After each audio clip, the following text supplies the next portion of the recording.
Do do do do do do do do do do do do do do do do do do do do. Josh's Order Corner. That's me. You may have thought that after the disappointment of episode 3's Deliverance, I would not do these videos going forward, but you're wrong. I'm back. We're here to talk about Richard Chizmar becoming the Boogeyman, and I have great news. I didn't hate it.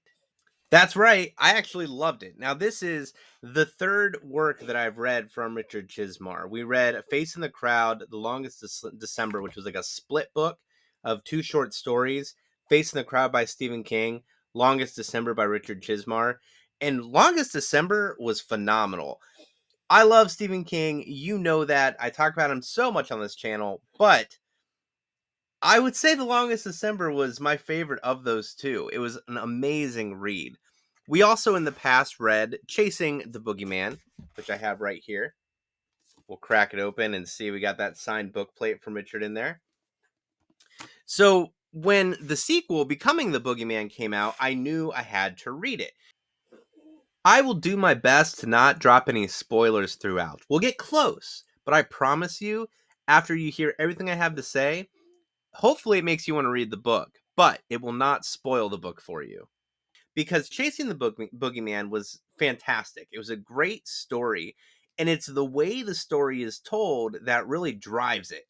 So going into this one, I was hoping that he kept that uh, the way that he blurs the line between fact and fiction. Um, the way that he really, like, you don't know what's real and what's not, and none of it is, really impressed me. But I'll tell you, with reading both of these books, I had to Google certain things, like this is fake, right? Like he's making this up as he goes, because it's written so well and has so many elements from the real world in it that you just get lost in the story, and it reads like a true crime novel. Now, we are going to be focusing on Becoming the Boogeyman, but to understand that, you need to know what Chasing the Boogeyman's all about. So let me read a little synopsis from that. In the summer of 1988, the mutilated bodies of several missing girls began to turn up in a small Maryland town. The grisly evidence leads police to the terrifying assumption that a serial killer is on the loose in the quiet suburb, and soon a rumor begins to spread that the evil stalking local teens is not entirely human.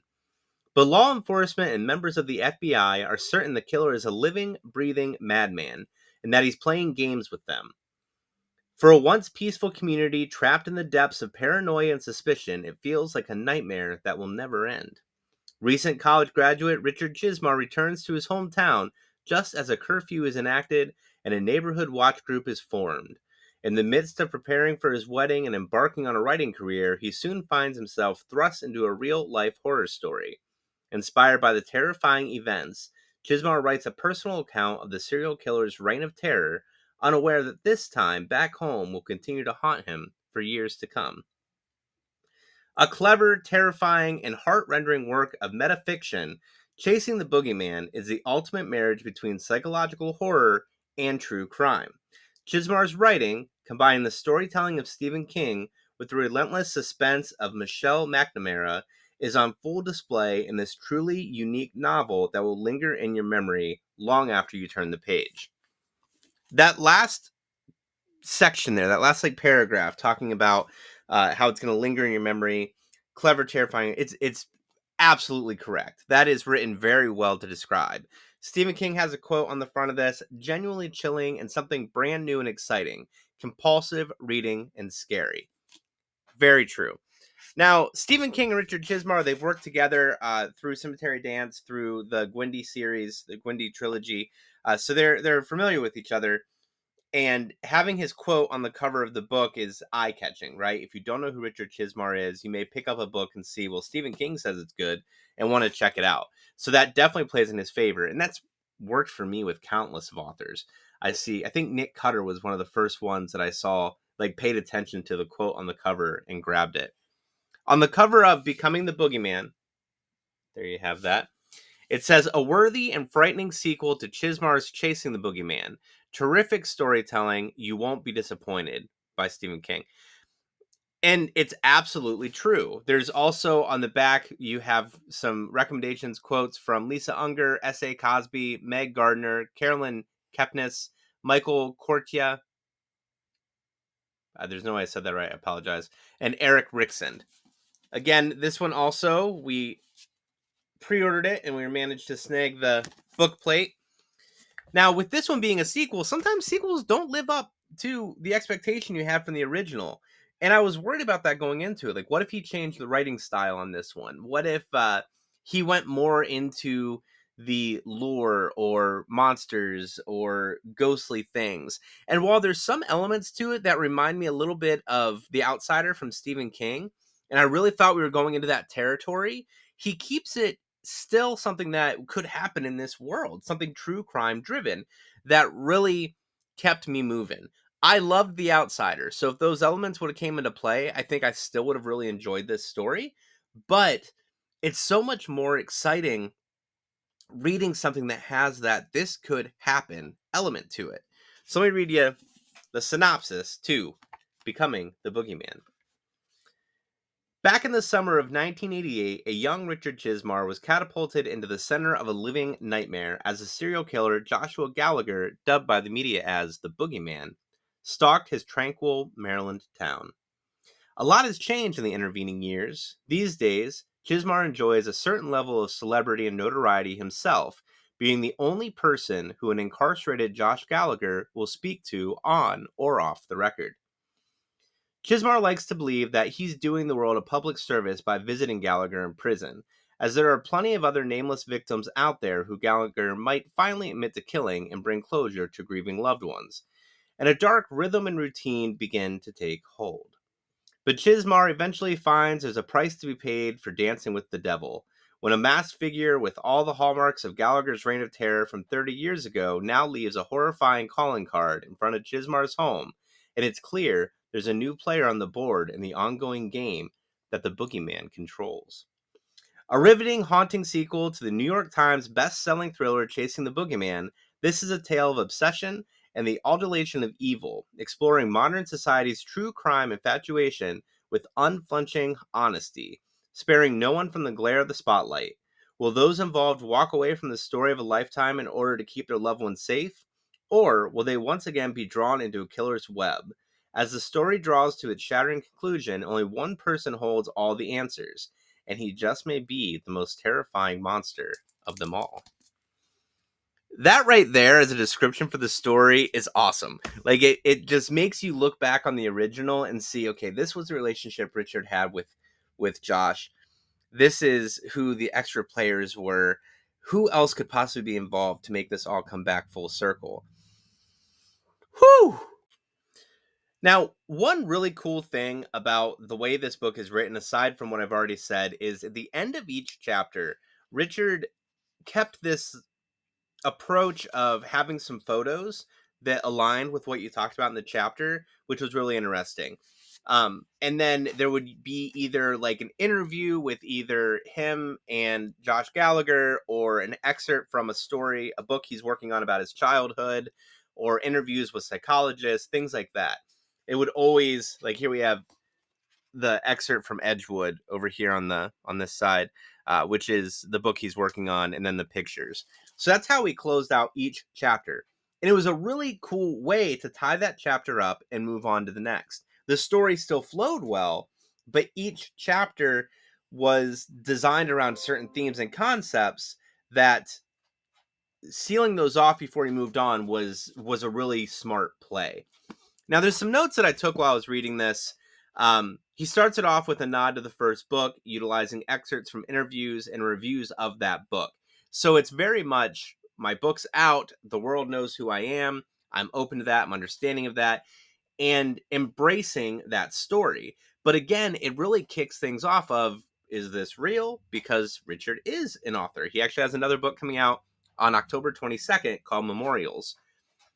Uh, he has a real gift when it comes to his flow.